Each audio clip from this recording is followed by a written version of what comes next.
আজকে হাজার হাজার পরিবার গৃহহীন, তাদের সর্বশেষ মানে ঘরের ভিটারা পর্যন্ত নদী বিলীন করে নিয়ে গেছে। মেঘনার ভাঙনে বিলীন জনপদের এ দৃশ্য বরিশালের হিজলা উপজেলার। গত এক যুগ ধরে নদী ভাঙনের কবলে পুরো উপজেলা।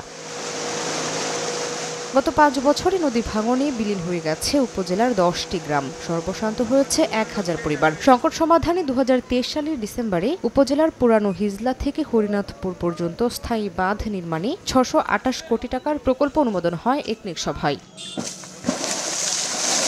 শনিবার দুপুরে উত্তর বাউশিয়ায় প্রকল্পটির কাজের উদ্বোধন করেন স্থানীয় সংসদ সদস্য। এতে খুশি এলাকাবাসী। আনন্দের বন্যা বইতেছে যে আমরা অন্তত আমাদের আর নদী ভাঙবে না, মানুষ গৃহহীন হবে না। অনেকের ঘর বাটি ভিটা বাড়ি কিছু নাই, এখানে অনেক নিঃস্ব হয়ে রয়েছে।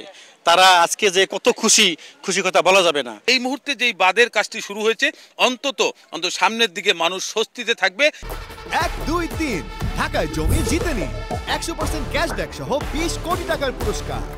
পানি উন্নয়ন বোর্ড জানায়, প্রকল্পের অধীনে ৮.২৬ কিলোমিটার নদীতে রক্ষায় বাঁধ নির্মাণ হলে কমে যাবে মেঘনার ভাঙন। হিজলা বাউশি অংশে ৩টি প্যাকেজের কাজ চলমান রয়েছে।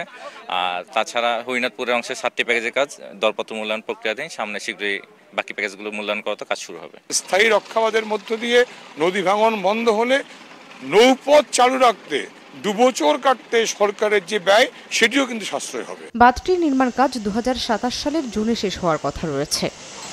সময় সংবাদ, বরিশাল।